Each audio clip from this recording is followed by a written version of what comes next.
Alright, now I'm going to be talking about Weapons, that 2025 film that came out on the 39th anniversary of the Transformers the movie. Yeah, they share that release date. Okay, I saw it on August 10th, so I saw it on its opening weekend. It had a trailer that caught my attention, and I actually was interested in seeing this film, and when I went and saw it, I didn't like it. I just didn't love it. This is one of those movies that I just thought was just okay, and every time I saw all this acclaim going on about it, I'm like, guys, it wasn't that good, okay? Oh boy, and unfortunately I'm having a difficult time finding people that love that film as well. Two of my friends at work, one of them only said the last two chapters are worth watching, the other one described the film as meh, and when I told him Watch Mojo was doing their top 10 worst movies of 2026 so far, he actually asked me if Weapons was on that list, and I said that came out last year. My older brother did not like the movie, and his biggest criticism was the lack of background information for the main villain. They're doing a prequel. When I told him that, he said good, because he actually wants to know more about her. Unfortunately, this is one of those movies where they never tell us who the villain is, how they got their powers, how she got her powers, and all this other stuff. And I'm like, yeah, that could have been in the movie, but now we gotta watch another one just to get that background information, which is something I'm not exactly happy with. I don't like the idea of watching one thing and then getting the whole information about one lousy character in another movie.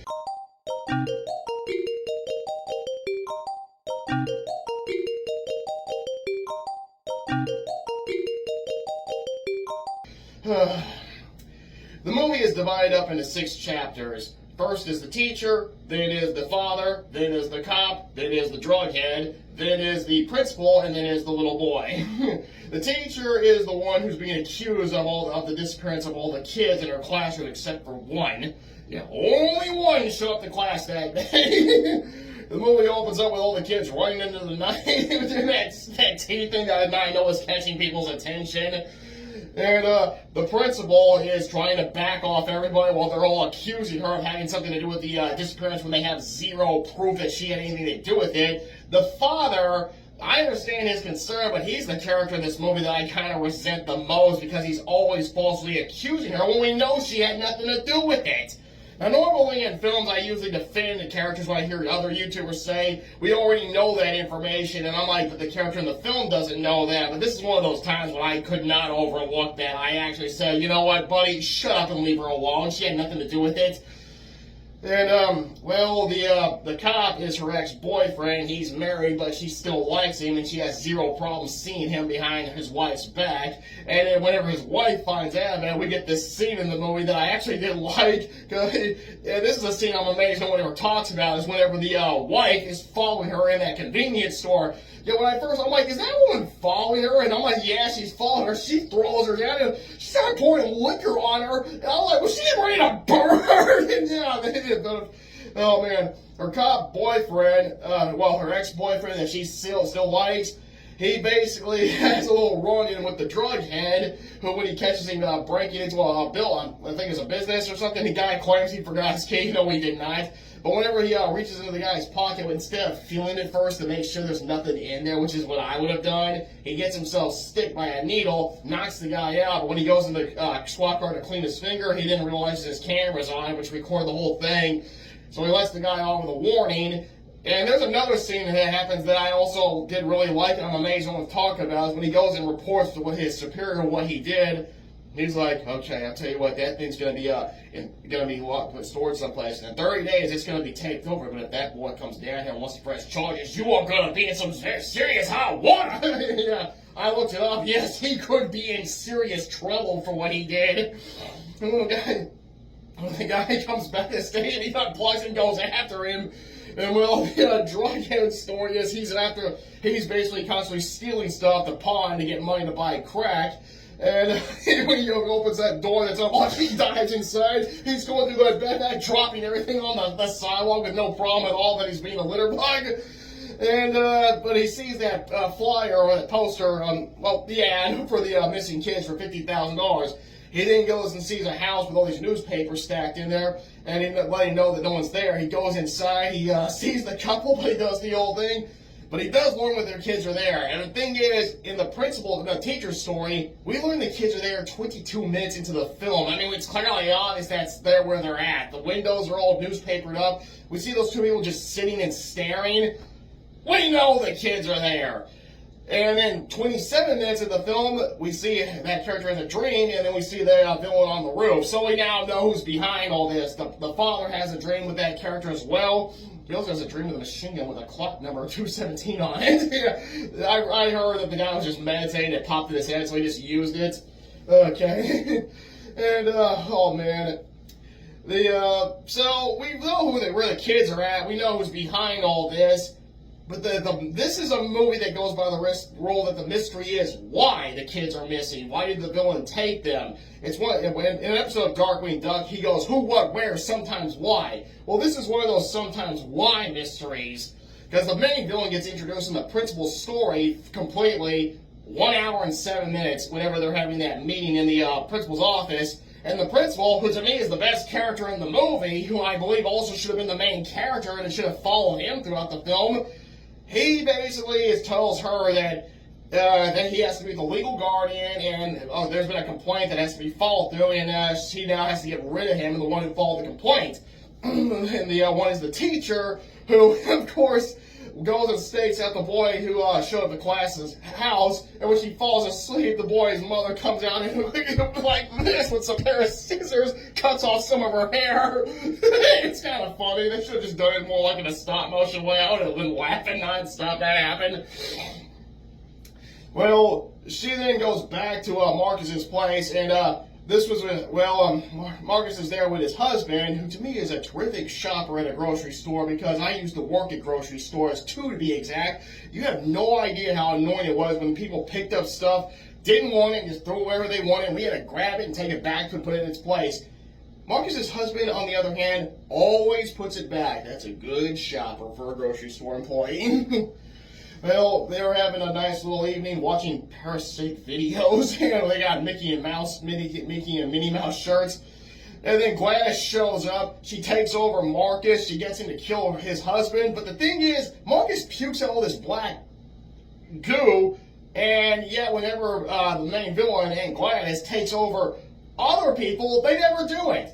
And of course, we get the signature thing that I know everybody catches everybody's attention is when Marcus is running. He's got that giant, fake, fat head when he's chasing her at the gas station. The convenience store, all through it, and then he gets hit by a car, and I believe he gets ripped in half.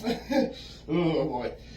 Well, that's whenever the father is no longer on the teacher's case, as he now knows what's going on. So now he's okay. Now he's not terrible anymore. But buddy, you owe her one big major apology. Better pay for it with cash. Especially considering you wrote witch on her car. You better pay for that, bub.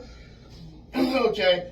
Then we get Alex, who basically, I believe, has the longest chapter. We find out that Aunt Gladys is the one behind all this, even though I already spoiled it. So now we find out she showed up. She took over her sister and her brother-in-law, and she's basically using them to cure of her cancer, but it wasn't enough. So she gets her nephew to go get stuff, or she'll make his parents pay by stabbing themselves with forks nonstop.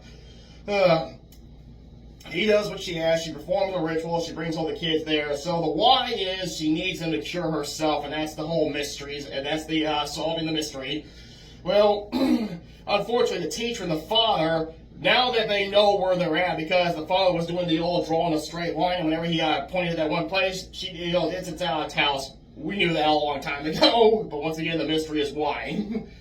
Well, they go there. Unfortunately, at this point, in the drughead story, the cop and him get taken over as well. A cop goes in there after, James, that's his name, tells him that's where the kids are at, but he has to go in there and investigate. Then later he comes out, grabs James and drags him inside. Okay. Now they're taking over, so Paul comes out, the cop, and he signals the teacher to come in. Was it Justine, I think is her name, and Archer's the dad. Well, she's got salt laid out. When they cross the salt, her weapon's attacked, the drug head and the cop. First, the teacher peels his face with a potato peeler, and then she gets his gun out and shoots him. And then when Archer's taking on James, first he just keeps launching him away, but James keeps getting up, and eventually James does get the upper hand, but he gets shot in the back of the head by Justine. And then Archer goes down to the basement, only to get taken over by Aunt Gladys. And while he's attacking Justine, Alex crosses the salt upstairs, which unfortunately causes his mom and dad to turn on him. Well, but I'm like, why don't you just get like a and blow the salt away? She said don't cross it. She didn't say you couldn't blow it out of the way. Well, Alex gets it. Since he's been witnessing how his aunt, his evil Aunt Gladys, takes over people, he finds her wig, gets some of her hair out, and then he takes over the kid. We get the movie that everybody is definitely talking about as well. Okay, there's two scenes in this film. Marcus in the gas station, or the convenience store. I'll just say convenience store. And Aunt Gladys running for her life and then getting torn to pieces by the kids. Yeah, she's running, she's screaming, and they keep coming. Oh, they're screaming as well. They catch her, pin her to the ground, and rip her apart. And so in the end, her own magic is her own undoing. Well, this causes the kids to somewhat snap out of it. We get this narrator from the beginning to the end, and that character isn't even in the movie, and this leads me to believe that there's a chance that this could be going by the rule that the character telling the story is just someone who's making it up off the top of their head. Well, it does have a happy ending, but unfortunately there's no background information on Aunt Gladys, and that really does bother me. Now, I know there's a prequel coming out to tell her who she is, how she became homeless when she has magical powers and can take over people. But I would have preferred if they would have just put it in this movie, because this to me could have easily been a one-time deal. It didn't need a franchise or anything like that. It just needed to be a one-time deal, no prequel for background, just put it in this movie.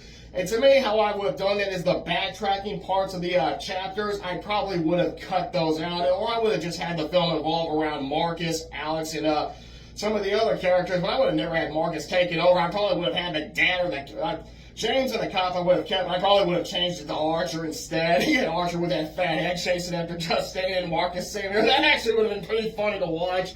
I would have actually... Okay, somebody please do that. Reverse them. I want to see that part.